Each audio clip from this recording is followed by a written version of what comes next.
Class 12th company accounts. Chapter is issue of shares.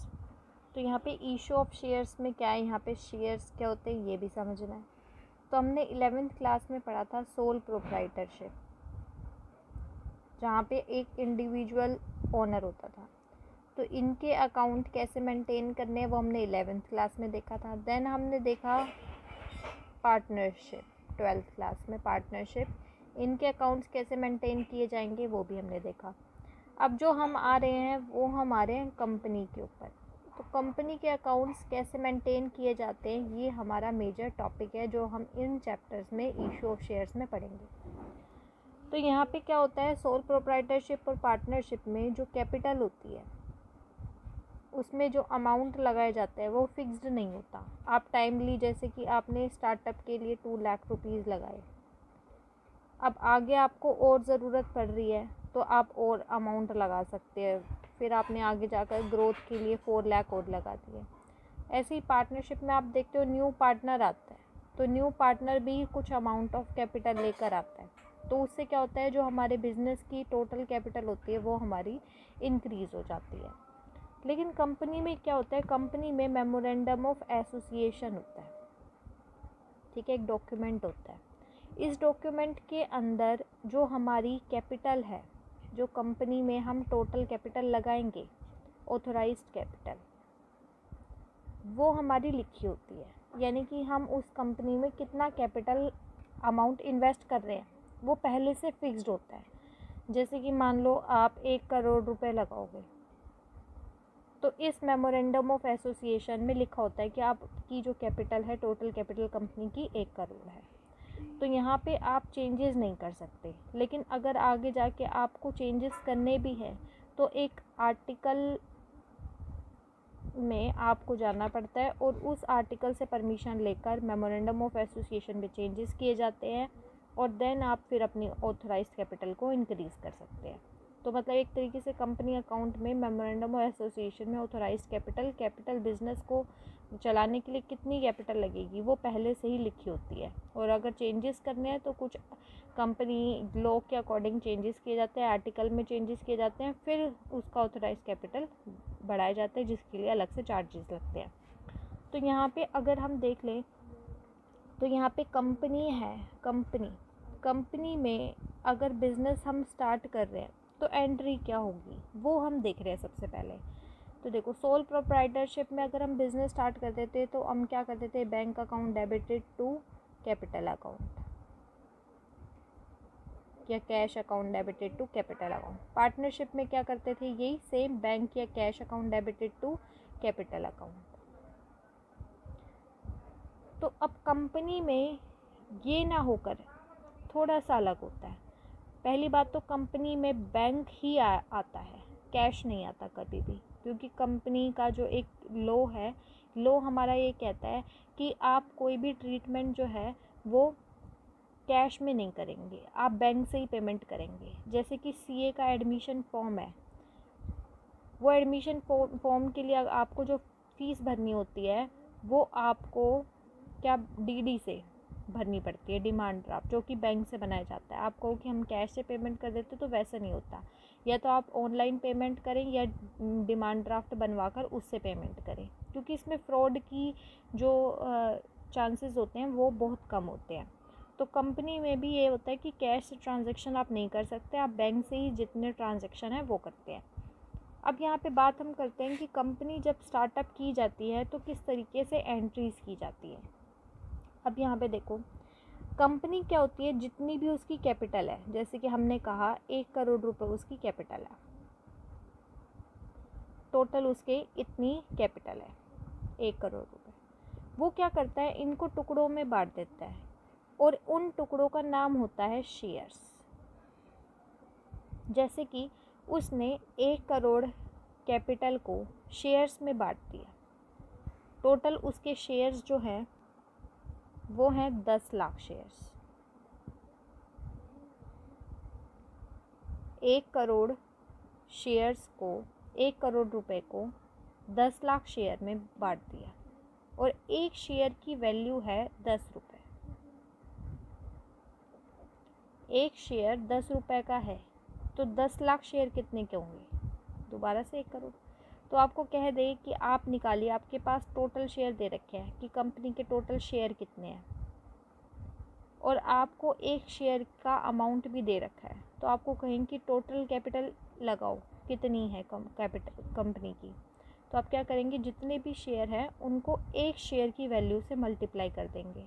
तो total shares multiplied by value of each share, तो वो आपकी क्या आ जाएगी, टोटल कैपिटल, कंपनी की टोटल कैपिटल। तो 10 लाख शेयर है। अब आप क्या करते हो, 10 लाख शेयर है यहाँ पे, जैसे कि मैंने क्या करा, 10 लाख शेयर में से मैंने 1 लाख शेयर खरीद लिए, 1 लाख शेयर खरीदे।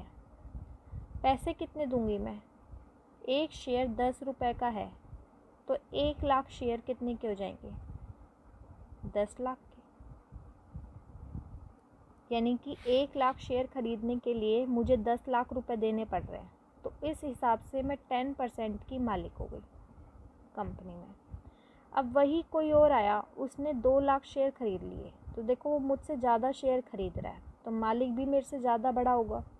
तो 2 लाख शेयर खरीद रहा है तो पैसे कितने देगा, एक शेयर 10 रुपये का है तो 2 लाख शेयर खरीदने पर वो 20 लाख रुपए देगा, तो वो 20% का ओनर हो गया। अब कंपनी जितना भी प्रॉफिट कमाएगी उसका 10% तो मुझे मिलेगा और 20% उस दूसरे ओनर को मिलेगा, शेयर होल्डर को मिलेगा। ठीक है, शेयर का जो मालिक होता है उसे हम शेयर होल्डर कहते हैं। तो अगर कल को मान लो मैं इस कंपनी से जाना चाहूँ, अपने शेयर्स को हटाना चाहूँ, तो मैं क्या करूँगी, ईज़िली अपने जो शेयर हैं वो किसी और को बेच दूँगी, कोई और ख़रीदना चाहे। ठीक है, जैसे कि मान लो ये ख़रीदना चाहता था, ये मान लो रोहन है, रोहन मेरे शेयर्स ख़रीदना चाहता है, तो रोहन क्या करेगा, ये 1 लाख शेयर ख़रीद लेगा, मेरे से ख़रीद लेगा। ठीक है, अब मैं इस कंपनी की ओनर नहीं रही, शेयर होल्डर नहीं रही, और ये 2 लाख शेयर का पहले था मालिक, अब इसने 1 लाख और ख़रीद लिए तो 3 लाख का मालिक बन गया। पहले ये 20% का प्रॉफिट में हिस्सेदार था, अब ये 10% मेरा वाला भी लेगा, तो ये कितने हिस्सा हो गया इसका, 30%। तो सिंपल होता है इसमें तो कि अगर आप अपने शेयर हटाना चाहें, आप उस कंपनी से जाना चाहें, तो आप अपने शेयर किसी और को बेच देते हैं, उसका कंपनी की वैल्यू पे कोई इफेक्ट नहीं पड़ता। जबकि पार्टनरशिप में आप देखते थे कि एडमिशन होता था तो एडमिशन पे कैपिटल फिर से चेंज हो जाती थी, कोई चला जाता था फिर कैपिटल कम हो जाती थी या बढ़ जाती थी, कुछ नए आप कैपिटल ले आते थे। तो यहाँ पे इसकी कैपिटल पे कोई इफेक्ट नहीं पड़ा, 1 करोड़ कैपिटल है, 1 करोड़ ही रहेगी। पहले चाहे मैं मालिक थी चाहे कोई और बने, कंपनी को इससे कोई मतलब नहीं होता, उससे बस पैसों से मतलब होता है। अब यहाँ पे ये जो कैपिटल होती है ये मंगवाई कैसे जाती है, ली कैसे जाती है, जो भी हमारे शेयर होल्डर्स होते हैं उनसे। अब जैसे कि मैं यहाँ पे ले लेती हूँ कि मैं ओनर हूँ, यहाँ पे एकता ओनर है, शेयर होल्डर है, और मैंने शेयर आपको पता कितने खरीद रखे थे, 1 लाख शेयर्स। एक शेयर की वैल्यू कितनी है, 10 रुपये। तो मैंने पेमेंट कितने करी थी, 10 लाख रुपए की पेमेंट मैंने की थी। अब ये पेमेंट ऐसे नहीं की जाती कि सीधा 10 लाख रुपए दे दिया, कंपनी में सीधा 10 लाख रुपीज़ दे दिया, क्योंकि हो सकता है कि वो शेयर होल्डर पे हो सकता है कि शेयर होल्डर इतना रिच ना हो, ना दे सकता हो वो, ऊपर से कंपनी के ऊपर भी भार पड़ जाता है, क्योंकि वो इतने पैसों को ले तो लेता है लेकिन उसे यूज़ नहीं कर पाता। तो यहाँ पे कंपनी क्या करती है, कंपनी इंस्टॉलमेंट्स बांध देती है, और आपको पता है इंस्टॉलमेंट्स में बहुत ईजिली आप पैसा दे सकते हैं, आपको पता भी नहीं लगता। जैसे कि आप किस्तें भरते हैं, आपने बाइक ली या कार ली तो आप उसकी इंस्टॉलमेंट भरते हैं, हर महीने 10,000 की आपने इंस्टॉलमेंट बनवा रखी है, तो इस तरीके से आपकी कार बन जाती है और आपके ऊपर ज़्यादा बर्डन भी नहीं आता। ऐसे ही अगर आप किसी कंपनी के शेयर होल्डर बनना चाहते हैं तो आपको वैसे पेमेंट करनी है 10 लाख रुपए, तो आप इसे 10 लाख को सीधा पेमेंट मत करो, कुछ पार्ट्स में करो। ऐसे ही कंपनी क्या करती है, अपने जो शेयर्स हैं जितने भी किसी मेंबर से, शेयर होल्डर से उसे लेने होते हैं, उनसे इंस्टॉलमेंट्स में पैसा मंगवाती है। ठीक है, तो यहाँ पे इंस्टॉलमेंट्स में हम पहले एक बार देख लेते हैं कि एक क्वेश्चन यहाँ पे करते हैं कैसे मंगवाती है। XYZ limited was registered with a capital of ₹3 lakh divided in 30,000 shares. Total capital कितनी है? 3 लाख। 30,000 शेयर्स हैं, 10 रुपये का एक है। इस तरीके से मंगवाती है application, allotment, first call, second call. तो इसको देखते हैं क्या होता है। सबसे पहले एप्लीकेशन, एप्लीकेशन में 2 रुपये पर शेयर। फिर है आपका अलॉटमेंट, 3 रुपये। फिर है आपका फर्स्ट कॉल, देन आपका सेकंड कॉल।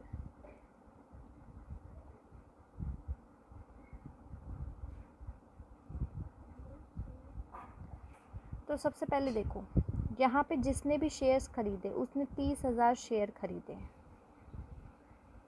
10 रुपये का एक शेयर है, तो उसे कितना अमाउंट पे करना है? 30,000 है, 10 रुपये का एक है, तो 3 लाख रुपए की पेमेंट करनी पड़ेगी। तो ये 3 लाख रुपए इकट्ठे पेमेंट ना करके वो उसे टुकड़ों में पेमेंट करता है।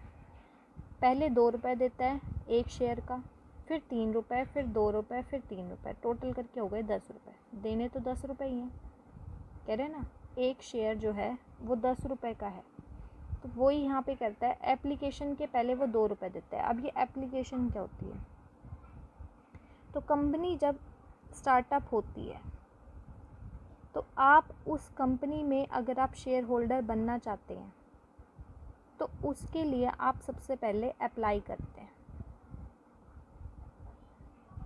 ठीक है, अप्लाई करने का मतलब होता है आप कंपनी वालों को बता देते हैं कि आप इस कंपनी में इतने शेयर्स खरीदना चाहते हैं, 30,000 शेयर खरीदना चाहते हैं। तो आपने कंपनी को बता दिया आप 30,000 शेयर खरीदना चाहते हैं, उसके लिए आप अप्लाई कर रहे हैं। तो सबसे पहले अप्लाई के रूप में आप एप्लीकेशन मनी देते हैं। अब इसके बाद डिपेंड करता है एप्लीकेशन के बाद कि वो कंपनी जो है वो आपको शेयर होल्डर एक्सेप्ट करती है, बनाती है या नहीं बनाती। अगर बना लेती है तो आगे का जो पैसा है वो आप देंगे, और अगर नहीं बनाती तो जो आपने एप्लीकेशन के पैसे दिए थे वो भी आपको वापस कर दिए जाएंगे। तो सबसे पहले यहाँ पे देखो, अगर आप एप्लीकेशन के पैसे दे रहे हैं तो आप कितना अमाउंट पे करेंगे। एप्लीकेशन के 2 रुपये दे रहे हैं पर शेयर। आप हो तो 30,000 के मालिक, 30,000 शेयर के मालिक हो। एप्लीकेशन के 2 रुपये है एक शेयर का, तो 30,000 के कितने दोगे आप? 60,000। एप्लीकेशन के 60,000 रुपीज़ अगर आप देंगे, किसको देंगे? कंपनी को। तो कंपनी अगर आपको मालिक बनाती है तो उसके बाद फिर अलॉटमेंट के, फर्स्ट कॉल के और सेकंड कॉल, और ये है क्या? इंस्टॉलमेंट है। तो ही आपको अलॉटमेंट, फर्स्ट कॉल और सेकंड कॉल का पैसा देना पड़ेगा, अदरवाइज़ आपको एप्लीकेशन का पैसा भी जो है वो रिटर्न कर दिया जाएगा। तो सबसे पहले अगर आप एप्लीकेशन का पैसा दे रहे हैं तो कंपनी में एंट्री क्या होती है? सबसे पहले कंपनी के पास पैसा आता है, तो बैंक अकाउंट डेबिटेड, बैंक में पैसा आता है। और उसका रीज़न क्या है? इनकम का नाम है शेयर एप्लीकेशन। शेयर एप्लीकेशन कितने आएंगे? 60,000। और ये 60,000 कैसे आया? 30,000 शेयर है, एक शेयर 2 रुपये का है एप्लीकेशन के नाम से, तो कितने हो गए? 60,000 शेयर। तो bank account debit to share application account, ये हो गया आपका। अब ये जो शेयर एप्लीकेशन होता है, ये शेयर एप्लीकेशन जो नाम लिखा गया ये टेम्परेरी नाम होता है, इसे परमानेंट में शिफ्ट करना पड़ता है। तो परमानेंट में शिफ्ट करने के लिए इस शेयर एप्लीकेशन को हटाना पड़ता है, क्योंकि बिज़नेस की कैपिटल, कंपनी की कैपिटल बढ़ रही है तो उस नाम से दिखाना पड़ता है। तो शेयर एप्लीकेशन को ख़त्म करना पड़ता है, तो इसे हम यहाँ से कट नहीं कर सकते। जो चीज़ क्रेडिट हो रही है आप उसे क्या कर देते हैं? डेबिट। तो share application account debited to share capital account 60,000। ये आपने अपनी कैपिटल दिखा दी कंपनी की कि 60,000 की कैपिटल है। तो सबसे पहले आपको जो भी पर्सन है उससे एप्लीकेशन का पैसा रिसीव हुआ, बैंक में पैसा आया, नाम क्या है, रीज़न क्या है, एप्लीकेशन का पैसा आया। फिर उस एप्लीकेशन के पैसे को आप बिज़नेस में लगाते हैं, तो share application account debited to share capital, आपकी कंपनी की जो कैपिटल है वो इंक्रीज़ हो जाती है 60,000 से। फिर आप लेते हैं अलॉटमेंट का पैसा, तो अलॉटमेंट का पैसा भी ऐसे लेंगे, बैंक में पैसा आएगा, शेयर अलॉटमेंट हो जाएगा यहाँ पे।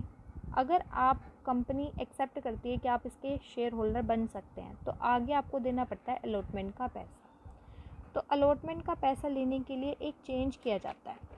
एप्लीकेशन में सबसे पहले बैंक से एंट्री होती है, लेकिन अलॉटमेंट के समय पर पहले ये एंट्री होती है, देन फिर आपकी ये एंट्री की जाती है। उसका रीज़न क्या होता है वो भी देख लेते हैं। तो पहले हम देखते हैं एंट्री क्या होती है। अलॉटमेंट के 3 रुपये पर शेयर जो भी मेंबर शेयर होल्डर है वो दे रहा है। तो यहाँ पे हम क्या करते हैं, शेयर अलॉटमेंट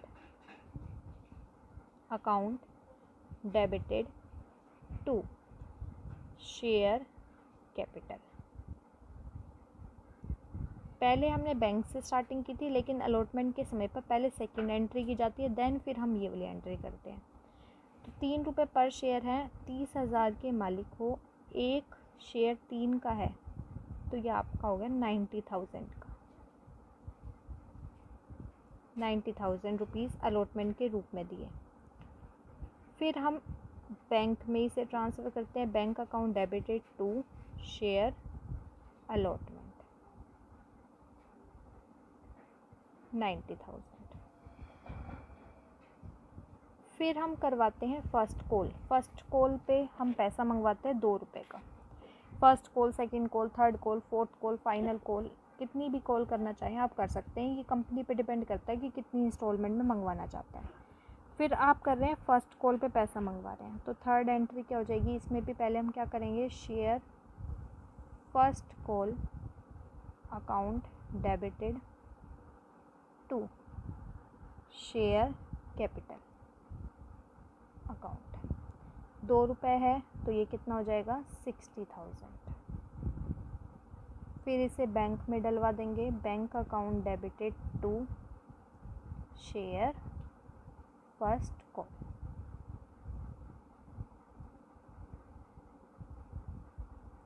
फिर सेकंड कॉल कर रहे हैं, सेकंड कॉल में क्या हो जाएगा, share second call account debited to share capital.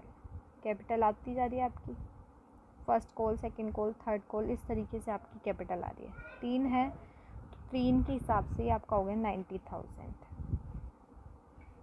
फिर इसे बैंक में ट्रांसफ़र कर देंगे, bank account debited to share second call 90,000। तो इस तरीके से आपने जो भी शेयर होल्डर से था इंस्टॉलमेंट्स में आपने पैसा मंगवा लिया। अब क्वेश्चन यहाँ पे यही राइज होता है कि पहले हमने एंट्री बैंक से की, तो इस बार हमने अलॉटमेंट की एंट्री शेयर अलॉटमेंट से क्यों की। तो देखो, जो भी शेयर होल्डर होता है, अगर मैं इस कंपनी का हिस्सा बनना चाहती हूँ तो पहले मैं अप्लाई करूँगी, यानी पहले मैं उस कंपनी को पैसे दूँगी। इसलिए कंपनी के पास पहले जो होता है वो बैंक में पैसा आ जाता है। लेकिन सेकंड टाइम क्या होता है, कंपनी उस पर्सन को इन्फॉर्म करती है, उसको बताती है कि तुम्हारा अमाउंट ड्यू है, और उस अमाउंट ड्यू होने का नाम है अलॉटमेंट। तो सेकेंड टाइम कंपनी बताती है पहले उस मेंबर को कि आपको, शेयर होल्डर को, कि आपको इतने पैसे देने हैं। इसलिए ये जो एंट्री है ये ड्यू की एंट्री है कि आपके इतने पैसे रहते हैं। तो पहले वो कंपनी ड्यू की एंट्री करती है, बताती है कि शेयर अलॉटमेंट के इतने पैसे हैं और उससे उसकी शेयर कैपिटल इतनी बढ़ जाएगी। देन वो उस पैसे को बैंक में ट्रांसफ़र करती है। थर्ड टाइम भी वो सबसे पहले बताएगी कि फ़र्स्ट कॉल की कितने पैसे ड्यू हैं। पहले उसने बताया कि शेयर फर्स्ट कॉल के 60,000 ड्यू हैं, जिससे उसकी शेयर कैपिटल बढ़ने वाली है। और देन वो पैसा बैंक में उसको जमा करवाएगी। अगर हम इसको कंबाइंड एंट्री को देखें, ये वाली एंट्री, तो यहाँ से देखो शेयर एप्लीकेशन कट हो गया, शेयर एप्लीकेशन कट हो गया, बचा क्या यहाँ पे, bank account debited to share capital. यहाँ पे भी देख लो शेयर अलॉटमेंट कट हो गया, शेयर अलॉटमेंट कट हो गया, यहाँ पे क्या बचा, bank account debited to share capital, फिर से कैपिटल बढ़ गई।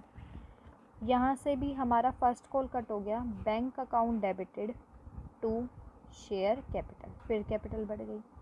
यहाँ से सेकंड कॉल कट हो गई, तो bank account debited to share capital 90,000 से, तो यानी शेयर कैपिटल आपकी बढ़ती जा रही है, बैंक में पैसा आता जा रहा है। बस आपको क्या करना पड़ता है, दिखाना पड़ता है कि एप्लीकेशन में आपने कितना लिया, फिर आपने ड्यू कितना किया, फिर रिसीव कितना किया, फिर आपने ड्यू कितना किया, रिसीव कितना किया, ड्यू कितना किया, रिसीव कितना किया।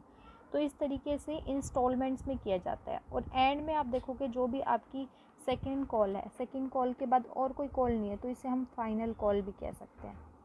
तो आप देखोगे फाइनल कॉल तक आपने जितने भी शेयर्स किसी पर्सन को बेचे थे, जैसे उसने मुझे 30,000 शेयर बेचे थे 3 लाख रुपए के, तो उसे 3 लाख रुपए रिसीव हो जाएंगे। ठीक है, अब यहाँ पे यही आपको करना था कि all the application and money duly receive, सारी एप्लीकेशन और मनी सारी रिसीव हो गई, तो आपने सभी एंट्री कर दी। अलॉटमेंट का पैसा भी मिल गया, फर्स्ट कॉल का पैसा भी मिल गया, सेकंड कॉल का पैसा भी मिल गया, फाइनल कॉल का मिल गया, तो आपने सारी एंट्री कर दी। और समटाइम्स क्या होगा कि आपको एप्लीकेशन के बाद आपका जो एप्लीकेशन है वो रिजेक्ट हो गई, तो एप्लीकेशन का पैसा आपको वापस कर दिया जाएगा, तो उसकी एंट्री हम बाद में देखेंगे।